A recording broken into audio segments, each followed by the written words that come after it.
Hi, and welcome to Swartz Talkin Sports. I'm your host, Les Swartz. It feels like we haven't been here in over a month, but this is our first show since the Nate Newton show a couple of weeks ago, so we're glad to be back in action. We've got a great guest tonight. We've got a lot of great things to talk about, but before we bring on tonight's featured guest, let me get one of my co-hosts in real quick. You know him as the man. We call him the captain, Al Chester, former quarterback for the national champion Rattlers, Florida A&M Rattlers, 1978, and current voice of the Rattlers football and basketball broadcast. So let's bring on the man from Jacksonville, Al Chester.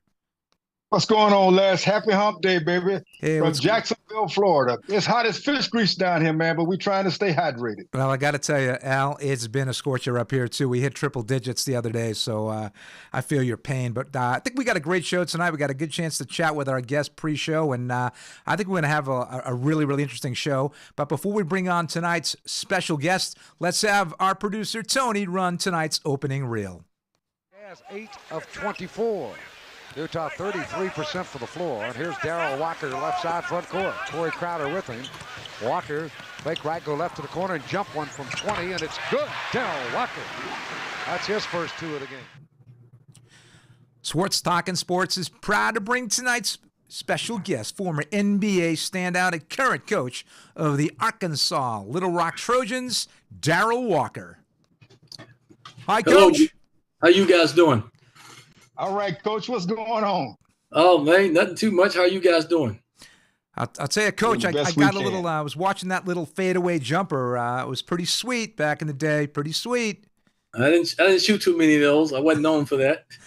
No, I know you were defensive shutdown, man. But listen, thanks so much for coming on the show. We get a lot to talk about in a short period of time. So let's get this the ball rolling here, dribbling. And I know, Al, you got some questions out of the gate for Coach. Absolutely. I tell you what, Coach Walker, you know, you were a first-round draft pick. You won NBA championships. You're from the Chicago area. A guy like yourself, and I always say basketball players are some of the best athletes on the planet. tell us where it all started and walk us up to your college days, man. You had to be a football player. Did you play baseball? Did you run track? Yeah, I kind of did it all growing up in the projects on the south side of Chicago. Really liked football until they started tackling me. I didn't like it too much after that. So I think I'd have been a great flag football player. I think I'd have been incredible with flag football. Liked baseball. Eventually, kind of just went toward basketball a lot. And my high school coach, Don Young, was a great mentor to me. I miss him every day, except when he was laying hands on me in practice in the games. I didn't miss him then, but that's a story for another time. But Coach Young was instrumental in where I'm sitting at today. Played at Corliss High School, came out in 1979 with Terry Cummins, Isaiah Thomas, Teddy Grubbs. There was some really great players came out in 79. And the team that came out in 78 before me was Mark Aguirre, Eddie Johnson. So it was a lot of really good basketball players coming out of Chicago at the time. And Doc Rivers came out a year after I left high school. So it was some really good players in Chicago. I was going to say, you mentioned Chicago was the mecca for basketball players. I was going to say, he's bringing back some names from the past when the DePaul Blue Demons were good. And I think Doc went to Proviso East, I think. He went to Proviso East, yeah. He went to Proviso East. I always teased Doc and said, you're really not from Chicago. You're from the suburbs. Well, I know you ended up, you played, I think, a year in JUCO or something, but you ended up playing at a tremendous program early in your career at the University of Arkansas under legendary coach Eddie Sutton. You came after the famed triplets, the 6'4", triumphant of, was it Sidney Moncrief, who was in the NBA Hall of Fame, Marvin Delta, and Ron Brewer. And you came in, you said, with Alvin Robertson and some other players. You guys had a great squad. We had a good team. I think my senior year, we were probably ranked as high as number 4 in the country. I do believe went to a couple of Sweet 16s who were really good. Of course, Coach Sutton was a heck of a coach. He's in the Hall of Fame. Should have been in the Hall of Fame 15 years ago, but that's a story for another time. The University of Arkansas is always going to be a special place to me. They got great fans, a rabid fan base. In the state of Arkansas, there are no pro teams. It's just like Kentucky. So everybody lives and dies with the University of Arkansas Razorbacks. Yeah, and just letting everyone know, in the caption below, it says current University of Arkansas head coach. It's the Arkansas Little Rock Trojans, not the University of Arkansas. University of Arkansas Little Rock. Yeah, and we'll talk a little bit about your alma mater because they got John Calipari in there for his first year. Curious to see how you think he's going to do, but. So you have a storied career at Arkansas, a couple Sweet 16s. I think you were Southwest Conference Co-Player of the Year your senior year, and you get drafted by the Knicks, number 1 overall, 12th pick. You go to a team coached by Hubie Brown, who had really cut his teeth in the ABA of all places. Your experiences, going to the Knicks and playing in New York and playing for Coach Brown. New York is a special place. It's a basketball mecca. We all know that. The NBA was totally different back there in 1983. When you got drafted, you were dealing with guys that were been in the league 8, 9, 10 years, smoking cigarettes at halftime. So it was a different NBA than everybody knows today. And I cut my teeth among some really good players, Bill Cartwright, Bernard King, who's one of the great Knicks of all time. So, and then I played for Hall of Fame coach Hubie Brown. Coach Walker, the draft, the NBA draft is tonight. Yes. I mean, tell me how did it feel back in 1983? You were a first-round pick, the 12th overall pick. Tell us about that feeling, if you can remember. Oh, it was a nervous time. I remember being in there with Clyde Drexler, Rodney McRae, and Ralph Sampson. Just everybody was there. We were all nervous, hoping that we got picked in the first round. And it's not as extravagant as it is now. It was just kind of low key. I remember USA Network doing the draft. Now this thing has turned into a big party. Now it's almost like going to South Beach for the draft. But it was a fun time. I'm never going to forget that time when my name was called at the Felt Forum in Madison Square Garden, and I didn't get booed by the Knicks fans, so I felt good about that. But it was a special time. That's always a good thing, Al. Don't get booed by the hometown fans, right? Absolutely. Everybody always eventually gets booed in New York. That's true. But yeah, but you wouldn't be worth anything if you didn't get booed, right? Back in the day. Now, it's interesting, to Al's point, tonight's the draft. And talk about the flavor of the draft, Darrell, what's gone on is that back in the day, it was all college basketball players from the United States who got drafted. Now, there's such an international flavor. They're saying 5 out of the top 7 kids aren't even going to be from the United States. They're going to be from European League teams or the G League. They're not even college players anymore.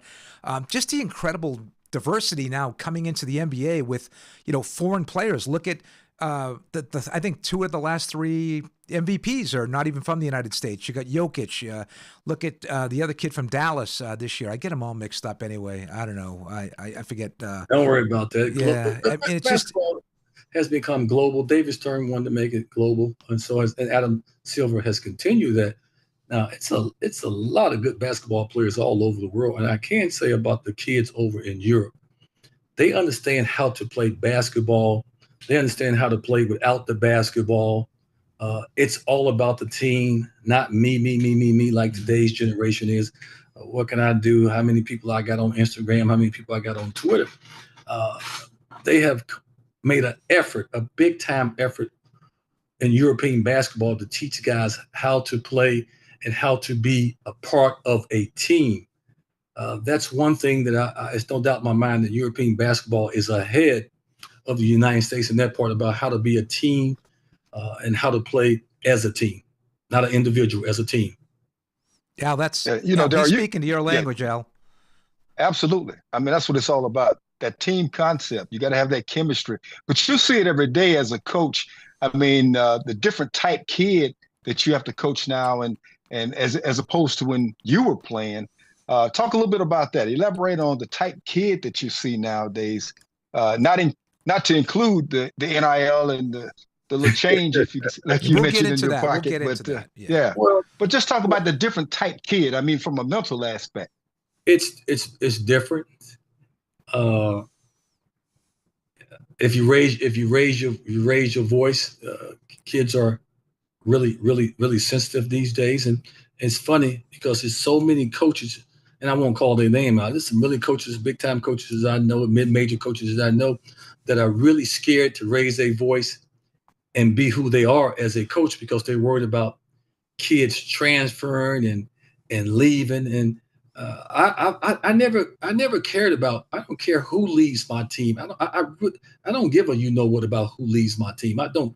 I'm going to coach the way I want to coach. I'm going to do things the way I want to do it. If you don't want to play for me, get your stuff and keep it moving. And I'm never going to think about you anymore. That's just who I am as a coach. Is it right? Is it wrong? I don't care. This is who I am. I'm not changing. I'm not getting ready to cuddle some 18, 19-year-old kid. It's just different. Not all AAU coaches, but a lot of AAU coaches, let's just get to the nitty-gritty. When some high school coaches, they're not teaching these guys how to play. What's a good shot?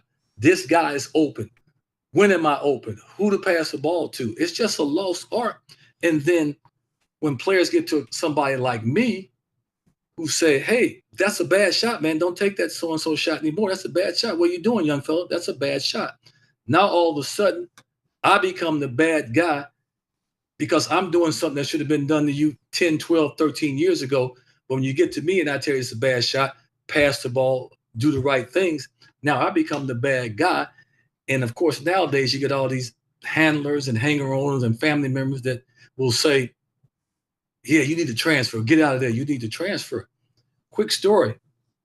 Coach Sutton was riding me. He was on my butt. I was throwing the ball all over the place, not taking good shots, and I wanted to transfer. So I go up to my dorm and I call my high school coach, Don Young, and I said, Coach, I'm coming home. I want to come home. I want to go back and play with Mark Aguirre and Terry Cummings and Teddy Grubbs. I'm coming back to play at DePaul. Before I could get anything else out, he said, you ain't going nowhere. You're going to stay right where you are. I already talked to Coach Sutton. Your blinking ain't going nowhere. You're going to stay right there. Click. Hung the phone up.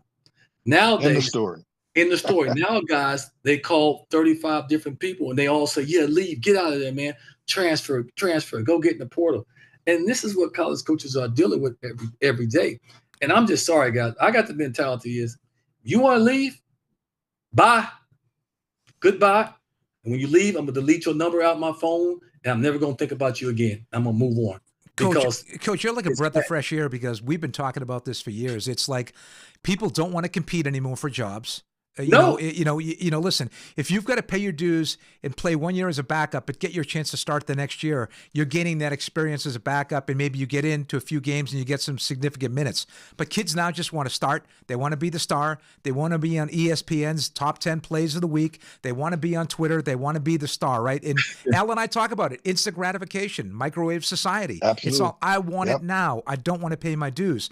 And I'm a traditionalist, and it drives me crazy because I talk about it all the time, and I'm like, how does somebody like you, who's very passionate, has their style of coaching, and it obviously very successful, you've done a great job at Little Rock, like, how does that work? I mean, do you butt heads with some players sometimes? Have you lost recruits because of this? I butt head with a lot of basketball players, and I make it very clear to every last one of them, you're not going to win the battle as long as I'm the coach here. You're not winning that battle, so you might as well move on to something else. You're not going to win the battle. It's just, and I hate to be redundant, and I don't care if you transfer. I really don't. I don't care if you come in my office and tell me you're leaving. I don't care if you go to compliance and say you're leaving. I say goodbye to you and move on to the next person, because at the end of the day, and I will say this, coaches for the last 30, 40, 50 years have had complete control over players. If players transferred, they had to sit out. Coaches could leave anytime they wanted to leave and take another job with no consequences. So I have no problem with the portal. I really don't. I'm one of these coaches. I don't have any problem with the portal.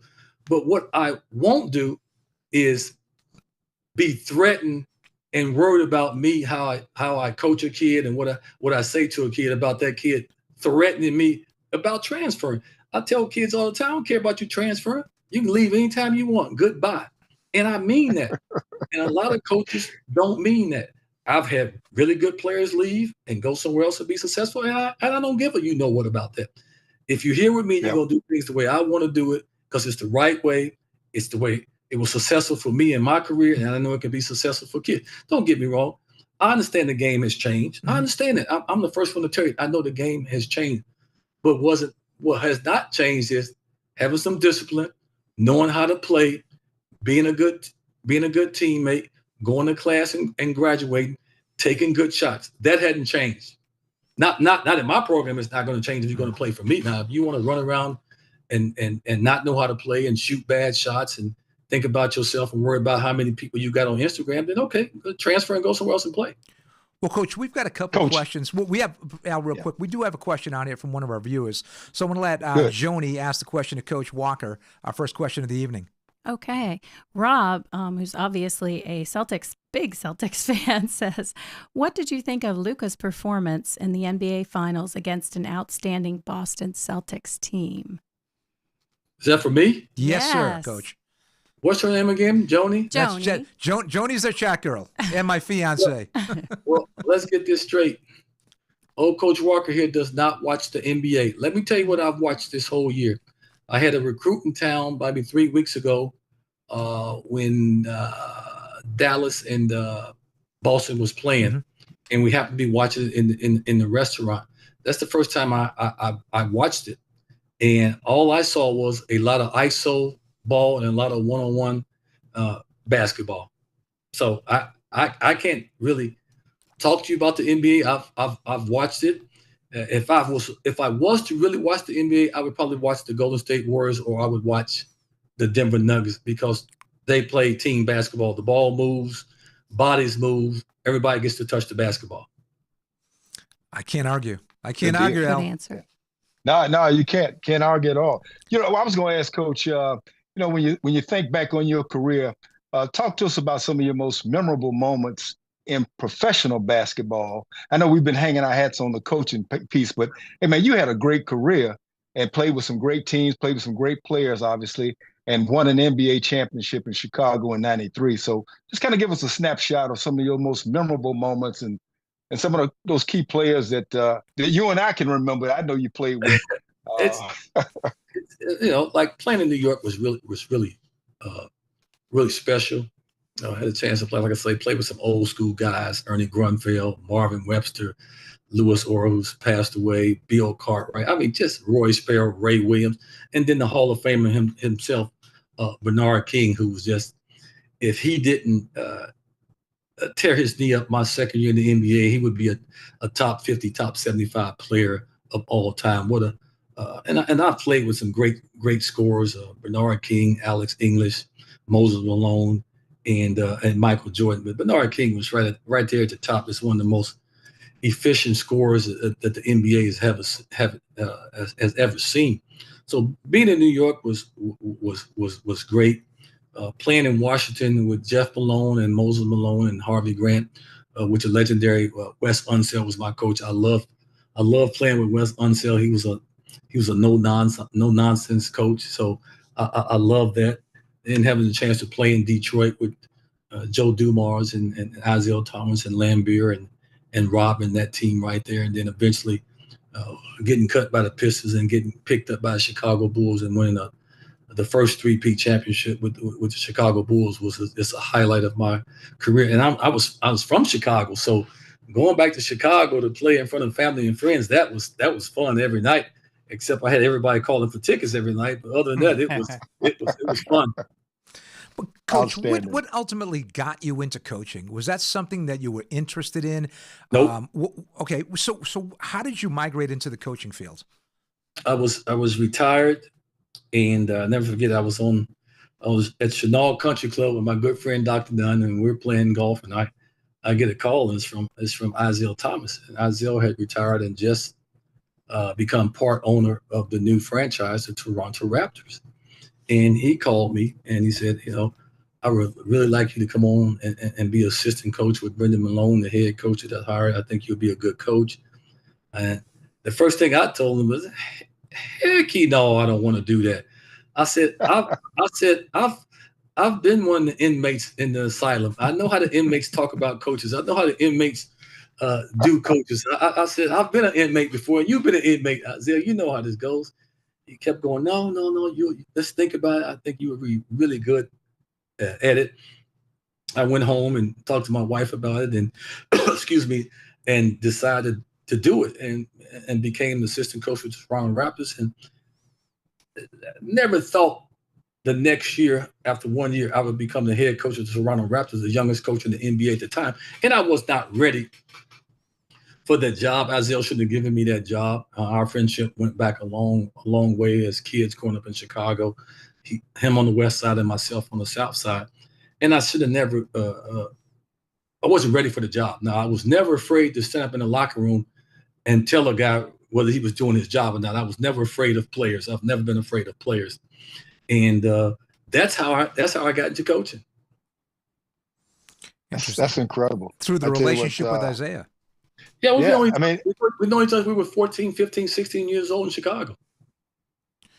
That's the ultimate compliment, though, for a player that you grew up with, for all practical purpose, to ask you to come and coach a team that he owns. I mean, that's a tribute to your greatness. Yeah, and obviously it was a good decision. We had a relationship, and like I said, I probably wasn't ready for that job at the time, but I moved on to the Washington. Moved on to the Continental Basketball Association, which Isaiah wound up buying, which is now the G League, and then on to the Washington Wizards, and longtime assistant coach. So it's been I'm pretty much a coaching vagabond, if I guess that's the correct word to say. I've coached everywhere. It's been fun. I love teaching the game, seeing players get better. So it's been fun. Well, Coach, we're going to come back in a couple minutes because I want to talk about your current squad. I want you to kind of highlight a couple of your players for the upcoming season. I don't know. I got a whole bunch of new ones. Hell, who knows? Well, let's. I want to talk about some of these guys. Let's talk about where they came from. They're coming in. What you're thinking based on your early, watching these guys practice and play a little bit. But I do have a quick question for you before we go to our first break, and that's going to be the NBA coaching versus college coaching. You're dealing with, it used to be amateur athletes. I don't know. They're getting paid like pros now. But you look at like somebody and you can't speak for him, but like a Coach Hurley who gets offered a 6-year, $70 million deal with the Lakers, turns them down to stay at UConn, a I don't want to say a mid-major, but they're not a Power 4 conference. They're a basketball conference in the Big East. And UConn's very successful. They're now considered a blue blood. They've won, I think, 5 or 6 championships in the last 24 years or something. Calhoun got that ball rolling there. Yeah. But why do you think that is the NBA just a different style to coach now? Like you said, the Asylum, it's really the players. I mean, the players are the ones who run the teams, and they're the ones who tell you when we're going to play and who's coaching and who's not. So what are the main differences and similarities between coaching college kids to actual professional athletes?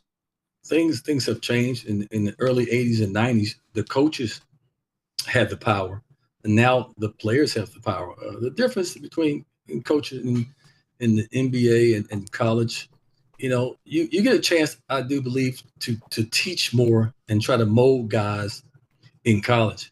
In the NBA, it's going to be very hard to mold. You're dealing with guys are corporations, guys are multimillionaires. You got players that have 50, 60, 80, $70 million in the bank right now before they're even 30 years old. So you're dealing with an entity or a big business, each one of these players, because NBA is such a wealthy business. It's totally different. And I guess you got to kind of, if you ain't Popovich or if you wasn't Pat Riley, you got to kind of tiptoe around some of these guys. And that's why I probably could never coach in the NBA. I don't want to go back to the NBA as a coach, but I probably couldn't coach in the NBA because my personality is to tell you to your face, whether you're LeBron or the 12th guy on the bench. If you're wrong about something, you're wrong about something. You didn't rotate defensively. A lot of coaches are scared to say something to their best players, and that's why I've always respected Wes Unseld, because Wes Unseld would say something to Bernard King, and he also would say something to the guy that never got in the game and wouldn't bite his tongue about it. So, but of course, the game has changed. It's you're dealing with a lot of multimillionaires now. They got their own corporations and yachts and private planes. It's just different. And I don't think Coach Hurley. I don't think he would have been successful with the Lakers because he's a wound up type of guy. He's really wound tight, and he's kind of aggressive on the sideline, even though his players love him. You got to understand something. You can do that for 31 games, 32 games in college. Hey, after them 30-something games, you got 50-something more to go. Yeah. So I think he did right by going back to Connecticut. I agree. I was hoping he wouldn't go to L.A. because he wouldn't have been the coach of the team, and neither is J.J. Redick. It's LeBron James's team. If J.J. Redick is doing things that LeBron James doesn't want, J.J. Redick is on a short leash. He's gone. Like I said, the things have changed. I played with Michael. I've been up on the field, Jackson, and I saw how those two worked as a team, and I've also seen those two get in some heated arguments on the bench a little bit. But I can say this: Phil wasn't scared of Michael and Pip and those guys. He just called a spade, and I think MJ respected that he had a coach that wasn't scared to call him out and say. Even the best players really want to be, if they really want to be good, they really want to be coached, they will accept coaching and they will accept some criticism, especially when the coach is in the right. So it's just a different league now. Mm-hmm. Well, we're going to go to our first break, Coach, and we're going to come back. I want to talk a little bit about your squad. Like you said, you have a brand new team basically coming in. It's going to be and maybe talk a little bit about the OVC, based on who's coming back at for some other teams this year, and how do you guys think you're going to fit this year in the league? So we're going to come back with more Darrell Walker, head coach at the University of Arkansas Little Rock, after these words. Forever 24 Fit, Leland's only gym with 24-hour access. Get fit when it's convenient, utilizing Life Fitness, cardio, and weight machines. And for those of you who prefer free weights, there is a free weight area as well. Start your membership today and get on your way to a better you. Six Happiness. Enjoy fresh Asian cuisine in a relaxed and friendly atmosphere where we believe good times deserve great food. Featuring the best sushi chefs in the Leland area. So come on in and we guarantee you will be delighted.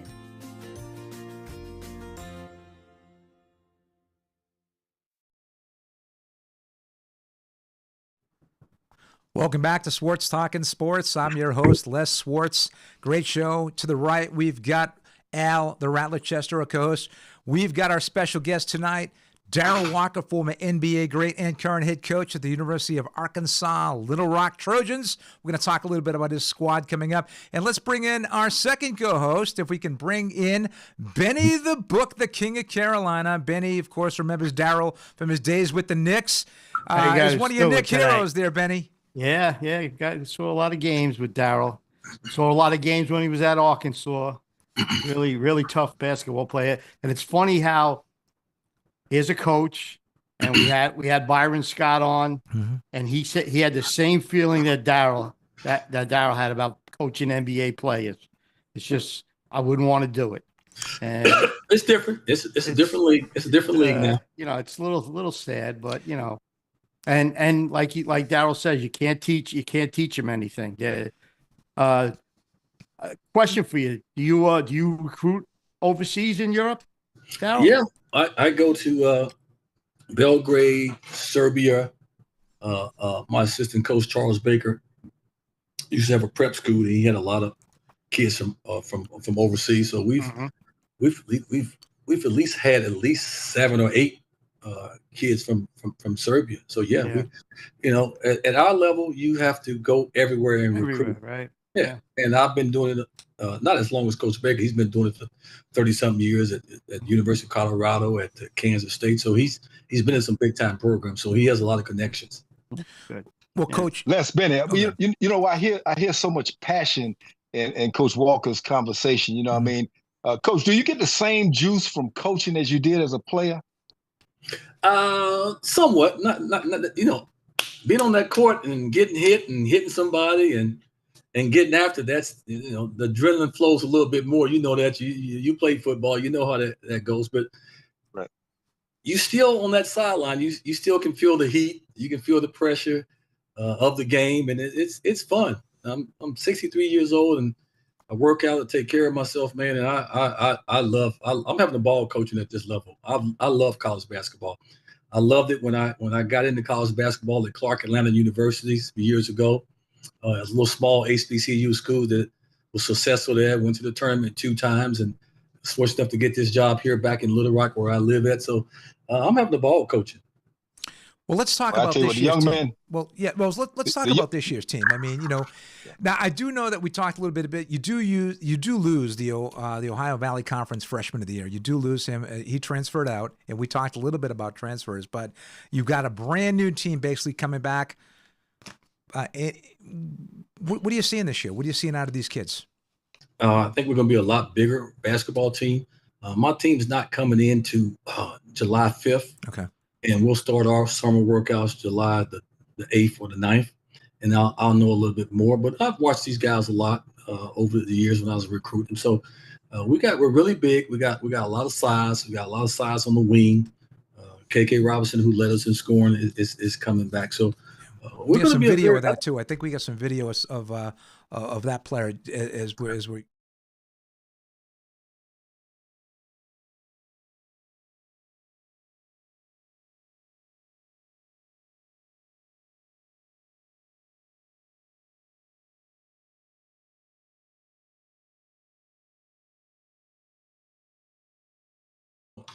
I don't care, what we do offensively, as long as you take good shots and you pass the ball, you're not turning the ball over. But my main thing is I try to tell my team is if you defend the way I want you to defend every possession, there's some things offensively I'm going to let you get away with as long as you guard on the other end.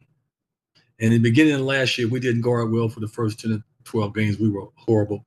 But we wind up being one of the better defensive teams in the country by the time the season was over with. Outstanding.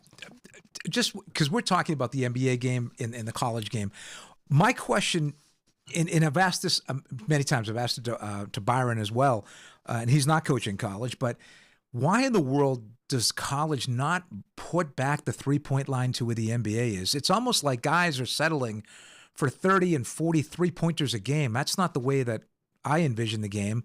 No one really drives and penetrates, anymore. They all settle for the three. They all settle. I mean, you come down, Darrell, you're coming down on a 3-and-1 break, and a guy pulls up from 30 feet with nobody underneath. I don't understand the mentality, but why wouldn't college bring it back? It's coming from analytics. It's coming from coaches, and everybody got their philosophy, and nobody's right, nobody's wrong. Mm-hmm. This is what I've always said about the three-point shot. Now, listen to what I'm getting ready to tell you guys. You can look at an NAIA stat sheet, a Division II stat sheet, a Division III stat sheet, a Division I stat sheet, a AAU stat sheet, an NBA stat sheet. When you look at the field goals, when the game is over with, gentlemen, there's always going to be more 2-point field goals made than 3-point field goals, period. I don't care what nobody say. They can talk analytics, don't shoot a mid-range, don't do this, don't do that. Just go look at the stat sheets, guys. When it's over with, look at the 3-point column and look at the 2-point column and see how many twos was made. There are going to be more 2 points made in a game than threes. So you go figure it out. All I know this. Bernard King led the league in scoring, and I don't think I ever saw him take 2 threes. Michael Jordan led the league in scoring, and he was not a 3-point guy. So I guess Rip Hamilton really couldn't play today because he was a mid-range king. Yep. I guess he couldn't play today. I guess Michael Jordan couldn't play today because he's not going to jump up and shoot 10 threes in a game.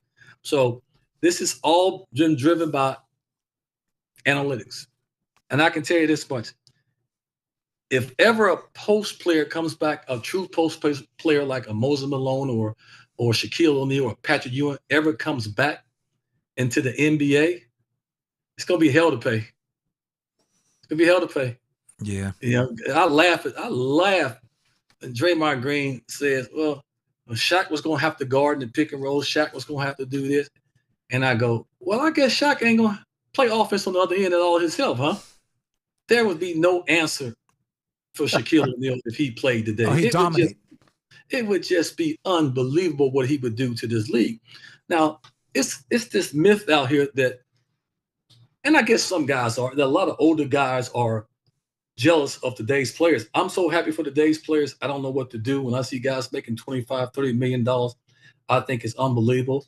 I think some of those guys don't know how they got to that. They don't know that Oscar Robertson and Jerry West and those guys sacrificed so guys could become free agents. And I don't even hear these guys ever shout out. I want to send a shout out to Oscar Robertson for me able to sign this $100 million contract. They don't even have a system to say that to some of the past players.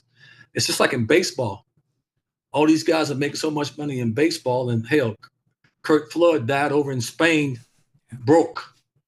If I was a baseball player and I made that much money and I knew Kurt Flood didn't have any money, hell, I went and found him and gave him a couple $100,000. Yeah. But that's a story for another time. So everything is run by analytics. Some coaches tell their players do not take a mid-range shot. All I know is that mid-range shot is probably a 50% shot, and I know that 3 is a 35% shot. I don't know who's right and who's wrong. I don't tell my guys not to shoot threes. I just say, you better make sure you work on it. You better make sure you can make it, and don't pass up a good 2 if you got a 2. Now, I was going to comment, Darrell, about the big man, the true big man. It seems like that true big man has gone away from the game. You got 6 and 7 footers shooting from 3-point land now, and it looks like they just pass the ball around the perimeter, and whoever has the best shot or the best opportunity to make a shot, they take the shot. And what my question to you is: are there better shooters now than there were when you played? Well, I don't know. I think both eras could shoot it. If you go back and watch some highlights of Jerry West, you go, holy shit, can he shoot the basketball? It was a lot of great shooters. Rick Barry could shoot the hell out the ball. Pistol Pete could shoot the basketball. It's a lot of guys. Dale Curry could flat out shoot the basketball. There's a lot of guys that could shoot the basketball. Do I think guys are probably a little bit more skilled now? I would probably say so, because that's all they work on. And they got all these trainers. They work on skills. So I would say they're more skilled. Are they more athletic? Maybe. But when I go back and watch film, and I watch Wilt, and I watch Elgin Baylor, and I watch Connie Hawkins, I go, whoa, what's the difference between that and now? Yeah. Besides ESPN, Twitter, and Instagram, You think about it. If Pistol Pete played today, his Instagram count would be 500 million people. Yeah. I mean, Pistol was really a special basketball. He was an entertainer. He was an entertainer. Well, they called him a hot dog then. Yeah. Yeah. Right. Now he would be beloved right now. Darrell. But a lot of this is driven by analytics, and you don't need post players. You need to shoot threes. And I'm gonna tell you guys something. Eventually, it's not gonna go back to the 80s or the 90s, but the game is gonna work its way back to how it used to be played. It's gonna happen. Because it's a lot of people that don't like the NBA. Guys that really know, I should say, people that really understand basketball. It's just a bunch of isolation. That's all it is. It's a bunch of isolation. It really is. Now, did we isolate in the 80s? Yeah, we did. Sure. Charles Barkley would try to back you down from half court. It was kind of the same type of isolation, but it's a lot of it this day. It's just a lot of one-on-one basketball. Back to Pistol Pete real quick. A lot of people maybe who are watching the show don't remember how great he was, but his senior year at LSU, he averaged 44 points without a three-point line. Yeah. Which is mind-boggling. Yeah, and he had 3-point range. He did. So that 44 probably would have been 50-something, exactly. Yeah, 52 to 53. Easy. So a mid-major program, you're a head coach at a mid-major in the OVC. How does NIL factor in here? How does that work? Do you guys, are there NIL deals for mid-major programs like there are Power Fours? We used to have Power Fives. Pac-12's gone. That's now Power Four. How does that work? And if you're recruiting, what's Darrell Walker's pitch? Well, I want to say something to all you guys right now. Take a sip of water. Go ahead. Quit saying, please, everybody, quit saying NIL. It's pay to play. Let me tell you what an NIL deal is. If Darrell Walker's at the University of Arkansas right now and Tyson's Food or Walmart said, we want you to promote our company. We want you to be on billboards. We want you to do a commercial. We want you to do some radio ads and use your name, image, and likeness. That's NIL. Are we correct on that, gentlemen? Y'all understand 100%, what I'm saying? 100%. That's what the NIL. That's what it was meant for. But it has warped into something else. And the genie's out the bottle. And guess what, gentlemen? She ain't going back in. That's right. Absolutely. Coach, you nailed it. I have to tell you, you are 1,000,000% right, because name, image, and likeness came from the O'Bannons because they were selling his jersey with his name on it. That's name, image, and likeness. He's not getting paid to play, but he's getting paid for his name on a jersey, which I'm 100% for, but you're 100% right. Oh, it's different now, and I've been fortunate enough to have had a great career at the University of Arkansas, and I never left the state when I got drafted in 1983, so I was always around football games, basketball games. So you have a lot of Razorback people that pull for me and want to help my program. So it's been a smooth transition for me as far as raising money. Well, Coach, what do you see the NCAA in the next few years, if there's an NCAA? How do you see them factoring in with everything if you throw it all in a pot? Wow. I mean, look, you guys do understand the NCAA has no control over college football. Correct. I get that. Y'all understand that one, don't you? You're a football guy, just have no control. The NCAA tournament is such a beautiful thing. Even people that don't like basketball start making a chart and trying to pick the winners and the brackets and all that stuff. So this money part is it's probably going to be eventually capped. But I still say if you try to cap it, it's going to be some players that take you to court. So I know they're going to try to put a salary cap in on how much you can pay guys. And I just don't know. Hopefully that'll work out. But that genie's not going back in the bottle, and the NCAA just doesn't have the juice that they used to have. Coach, the OVC, how does it look this year? And I know we only got a couple more minutes with you. So how does it look this year? If you had a handicap based on who's coming back and what people have lost, either through graduation or transfers, are you guys in the mix, do you believe? I know you haven't started your practices yet, but who do you see as maybe a favorite or a top-tier team coming back in the OVC this year? You just never know who's recruited and who's got some. You just don't know. And I'm not one of these guys that really look at other teams' roster in the OVC. I try to get the best roster I can build, the longest, with some skilled guys that can shoot, guys that can guard, guys that can run, guys that can play multiple positions. So they picked us 8th or 7th last year, and we wound up tying for first place and almost going to the NCAA tournament. So I don't know what's going to be in the OVC. I don't look at other teams' rosters. I just don't. I know my assistant coaches do sometimes. I just don't. I'm anxious on getting my guys in here and getting them ready for the season. It's a long season, and I always try to get my guys prepped and play a good schedule to get them prepped for the conference. At our level, it's about trying to win the conference tournament. Let's just be honest about it, guys. We're a one-bid league. We played in the championship game last year and lost to Moorhead, and we're a one-bid league. And it's no if, ands, and buts about that. We're a good basketball league, but we're a one-bid league. And I don't know they'll probably pick us. Who knows what they picked us 8th last year. Who knows what they'll pick us this year? It doesn't matter to me. Any marquee matchups early in this season coming up? No. We on the road a lot this year. I mean, we at University of Texas San Antonio. We gotta go to Tulsa. We're on the road a lot this year because we got to return some games of teams that came to play us last year. Mm-hmm. Well, I'd love to catch Coach, up mid-season. Go ahead, Al. Yeah. No, Coach, I was going to ask you about this. You mentioned during our pre-show conversation that you didn't watch too much NBA, but you watched a lot of the WNBA. Your thoughts? Because I coached in the WNBA. The Mystics. I think the WNBA is a very fundamentally sound league.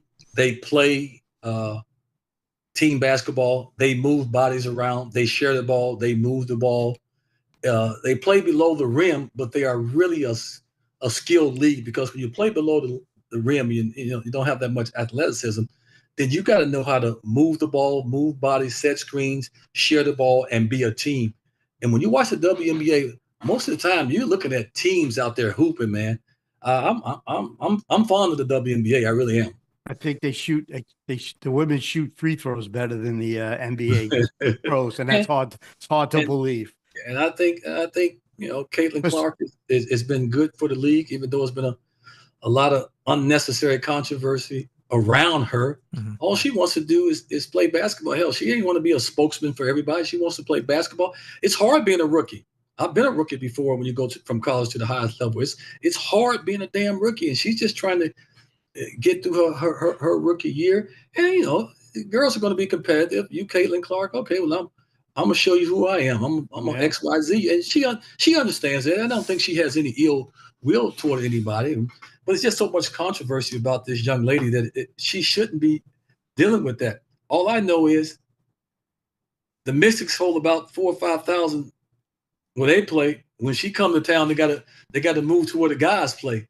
Nobody else has done that since the WNBA has been in existence. So whether you like her or not, she moves the needle. Well, the high tide rises all ships, Darrell, right? She moves the needle, baby. That's all I can tell you. She moves the needle. Yeah, no, I totally agree. Well, listen, I so much appreciate you coming on. You answered so many of our questions that we've been talking about for the last few months. I agree 1,000,000%, not 100%, 1,000,000% on your take on all this NIL thing and transfer portal. I'm in your corner. So we are going to be the biggest fans from North Carolina and Florida for the University of Arkansas Little Rock. Follow us in the OVC. We will be following you. And FAMU. Would y'all get y'all That's right. So he can get some players, man? Hey, we're going to try to get it together, man. Yes. FAMU. Well, Darrell, we'd love to have you back. I tell you what, the young men that you touch, man, they should be appreciative of having you be a part of their lives and touch their lives in the way that you have. All I can do, man, is say you're a class act. I appreciate you. Some appreciate it, some don't appreciate it. So at the end of the day, it is what it is. Coaching is not an easy business. If you get into coaching for everybody that like you, don't get into coaching. I could care less if my players like me. It's one thing I want them to do, and they're going to do it, or they ain't going to be here. They're going to respect me. Respect you. That's correct. Well, if I had a son or daughter, you know something? I'd be honored to have him play for Darrell Walker. Well, I appreciate you guys having me. All right, Coach. Let's check in maybe mid-season. We'll talk a little bit about how the season's going. How's that sound? Yeah, we'll do something in the mid-season. That's fine. I'll be thinking about you gentlemen later on tonight. Coach, have one for us. Again, special thanks to head coach Darrell Walker of the Arkansas Little Rock Trojans. Coach, best of luck this season. Thank you. Yeah, good luck. We'll be right back after this. Thank you. Jim's Pawn and Gun Shop, located at 4212 Oleander Drive, Wilmington's #1 firearms dealer. Sporting a large inventory, including all brands of handguns and long guns, a full stock of accessories, and all types of ammunition. Jim's Pawn and Gun Shop has it all, including the best customer service in the area.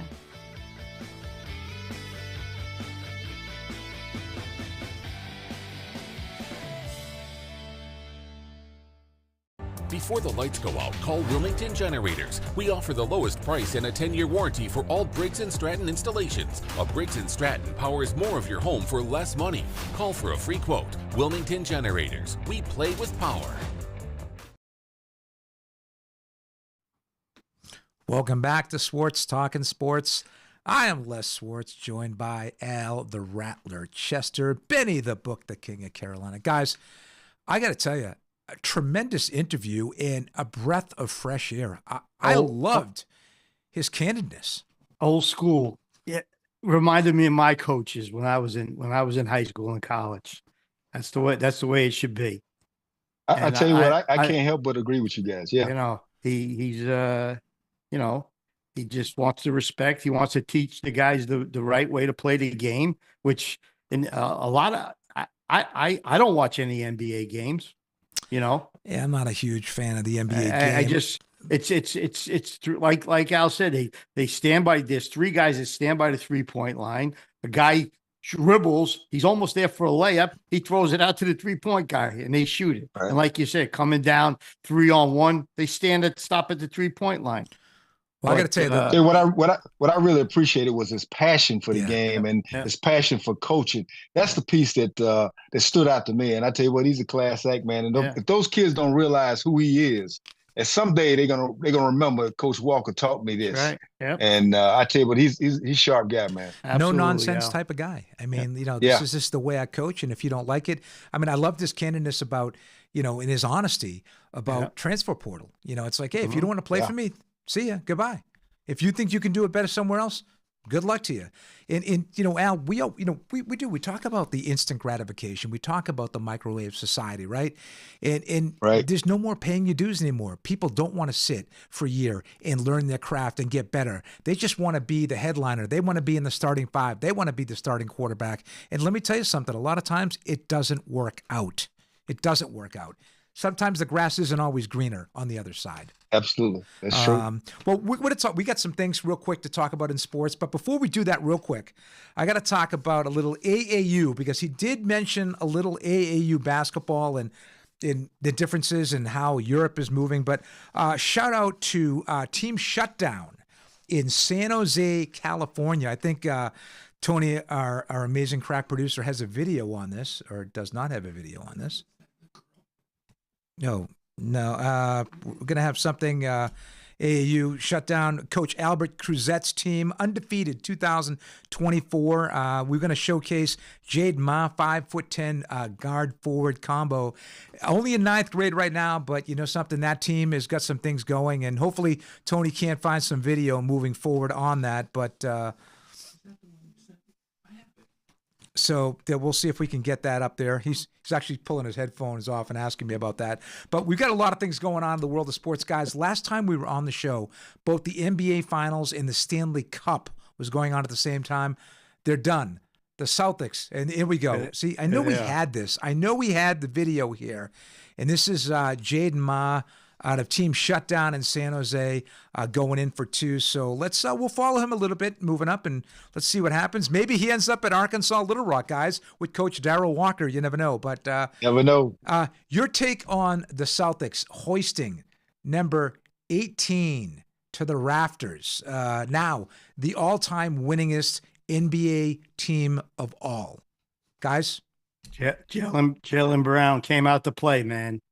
He really played well in the playoffs.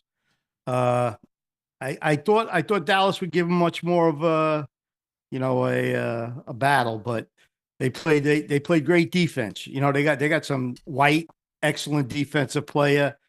They shut him down. I mean, you know, they shut the other guys down. And Doncic did his thing a few times, but wasn't enough.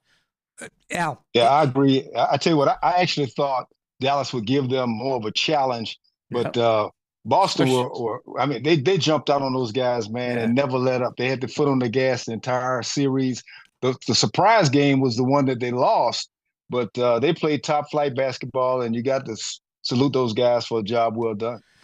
I got to tell you guys, just, I didn't watch a lot of the games. I watched the final game of the series when they won it. But, Jason Tatum, tremendous player, no doubt about it. But Jaylen Brown really showed me a lot.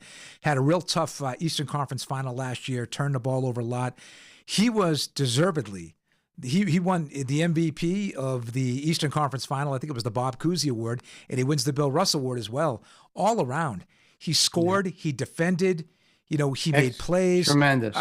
Just an all-out tremendous player, and I think he's grown and matured. And you got to look at that Celtic team. I know they got KP signed to next year. They're going for Devin White. He's got surgery coming up. He's got surgery coming up, but he missed the Olympics, hurt. I think. But he missed. That first game he played was fantastic. Yeah. I mean, it was like turned the whole game around, and then he got hurt. And they still won 3 out of 4 without him, and they beat Indiana without him. So, I think I'm not going to say the Celtics are a dynasty, because I don't think you can have one in the NBA. But I'll tell you one thing: they are well suited to compete for a championship in the next 3 to 4 years. There's no doubt about it. Brad Stevens, an excellent job, and congratulations to Al's Florida Panthers. The Panthers win first Stanley Cup, almost blowing a 3-0 lead. But I got to tell you, Benny, it made me sweat. They were up 3-0, lose 3 in a row, and I got to tell you, everyone counted them out, including myself. I thought Edmonton was on the roll. They had McDavid, the best player in the world.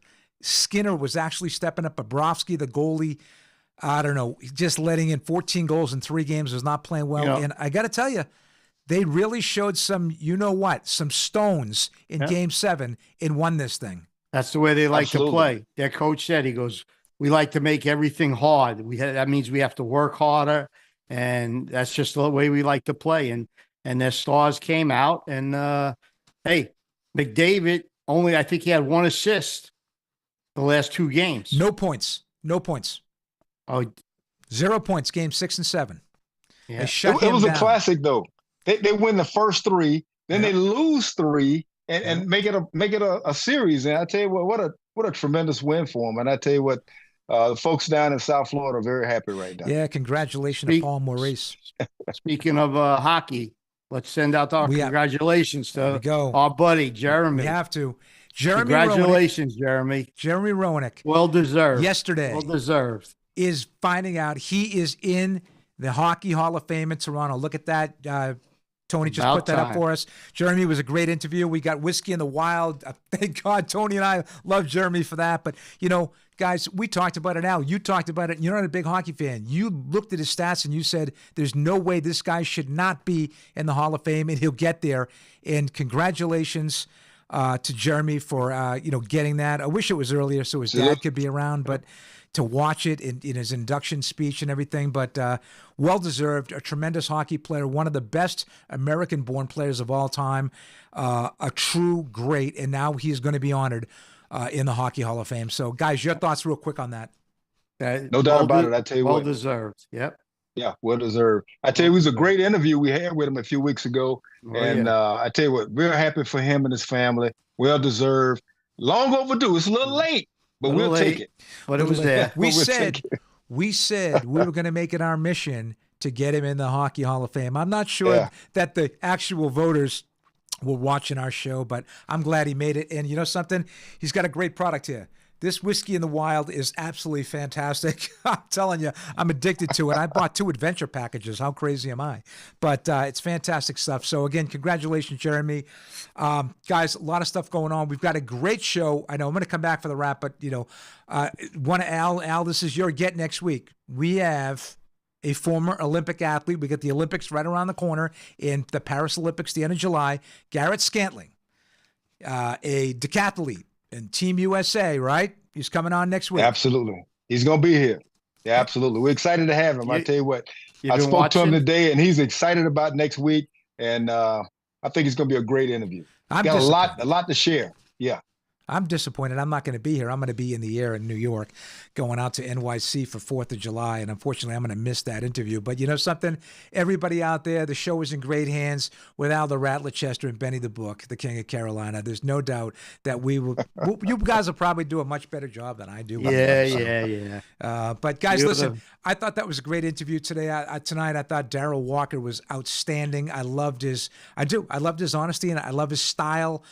He was a tremendous basketball player with a great career in college and the pros. And I think, you know something, I can see maybe a Power 4 team taking a look at Darrell down the line after what he does it with the Trojans at Little Rock. And I think he's got a good shot. Yeah, he certainly does. I tell you what, coached all tremendous, over. Tremendous ball player and WNBA. coach. Yeah. He's not at all. Some other opportunities are going to come. When you have success and you got a talented coach like him, other opportunities are going to come. It's going to be up to him to take advantage of them if he wants to. But I think he's got a good home where he is. Les, since the last time we were all together like this, Jerry West, Bill Walton, Willie Mays have all kind of checked out on us, and we need to salute those guys. Yeah, we do. And so we did talk briefly about Bill Walton our last show, but his Willie Mays, I asked Tony, why does he have a Mets jersey on? I'm a Mets fan, but nobody knows him as the Mets. He was a Giant. He was a Met for 1 year, and it was the end of his career. But you have to say probably one of the all-time best 10 baseball players that ever lived was Willie Mays. He did it all offensively, defensively. I wish I was around. I didn't see a lot of his career. Obviously, he was before I was born. Top 3 or 5. Yeah. Top 3 or 5. Willie did it. Willie did it all. It started off in the Negro Leagues with the Birmingham Barons. Yeah. Before he joined the back then the New York Giants in the Polo Grounds. And to Benny's point, if he had not gone to San Francisco and they didn't switch the franchise out to San Francisco, he would have hit another 150 home runs playing at the Polo Grounds. He probably would have had the home run record. Probably. And then we have Al, to your point, Jerry West, the one of the greatest players, a great shooter. I know Darrell Walker, made comment to Jerry West. Won an NBA championship in 72, was a longtime Laker. I think he played 14 years, drafted by the Minneapolis Lakers, and it was an 8-time NBA champion as a general manager with the Lakers, executive of the year twice, a 2-time consensus All-American at Benny's West Virginia Mountaineers. Mr. Mountaineer, man. Mr. Mountaineer. And didn't even know he was sick. Got his statue in front of the Coliseum. Yep. Yeah, didn't even know he was sick. So we've lost a lot of really good people. When I had a chance to talk to Vince about Willie Mays, he would always tell me that every time he was in Willie Mays' presence, he would get chill bumps. The guy was just an inspiration to him. Yeah. And I'm sure I wanted to ask Darrell about Jerry West, because I'm sure he's had some interaction with him sometime during his career, but another tremendous guy who everybody liked, who everybody loved and appreciated what he did for the game, truly icons, true legends, for real. Yes, well, listen to this, guys. Speaking of Vince Coleman, this is an interesting, 8 degrees of separation here, is that, believe it or not, Willie Mays was Barry Bonds' godfather. But yet Barry Bonds is Vince Coleman's, I believe, daughter's godfather. So, right. Yeah. Just an incredible, way that all happened there, because Vince is very good friends with Barry. Maybe one of these days, Vince will get Mr. Home Run King Barry Bonds on for us. But guys, thanks for, it feels like a month that I've been gone here with the show, but you guys stepped right in, picked right up where we left off. Outstanding interview today, guys. Thanks so much. I want to wish both of you a very happy 4th of July. I am so disappointed I'm not going to be able to do next week's show. I'll be on my way to New York, but I know that Swartz Talkin Sports is in good hands. It's going to be Chester and Stamili Talking Sports next week. So, All right. guys, I wish both of you and your families a very happy 4th of July holiday, and I'll see you in a couple weeks. Les. Same to you. Back at you. Safe travels, Les. Take care. Benny, Good let's do talking it, to you. buddy. See you next week. All right. All right, guys. We'll do Well, it. listen, I'll be right back with the wrap after this. Locals Tavern, Leland, North Carolina's favorite neighborhood bar, just south of the bridge where everyone truly does know your name, offers a variety of cold brews, wine, and specialty cocktails, and offers something for everyone on their food menu. With daily lunch specials and live evening entertainment, Locals is a hot spot you won't want to miss, where you can unwind in a casual atmosphere with friends, both old and new.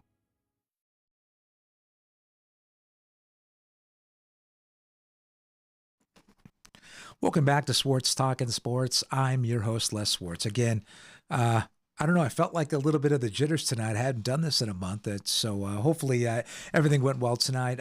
Very special thanks to our guest tonight, Darrell Walker, former NBA great and current head coach at the University of Arkansas Little Rock Trojans. We'll catch up with Coach midseason, and we'll be his biggest fans moving forward. Again, always great to have Benny and Al on. Before we head out tonight, you know, we always play golf. It's a big part of our life down here in North Carolina. And one of our members of 12 on our Sunday games of 12, Gary Bush, I don't know if Gary wanted me to say his name, but I'm going to have to, recently shot a 72, which is what I normally shoot for 9. So I know that there's a scorecard right there. June 2nd, 2024, 35-37 for a 72, which is just amazing. He's a tremendous guy, tremendous player. All those guys are, everyone we play with on Sunday, but a very special shout out to Gary Bush, 72. He is now known as Mr. 72. So again, for everyone here at Swartz Talkin Sports, for my producer, Tony the Tiger Smeraldi, Joni, my amazing chat girl and fiance, this is Les Swartz saying, we'll see you next Wednesday at 8 p.m., July 3rd. Garrett Scantling, former USA decathlete. Take care, everyone.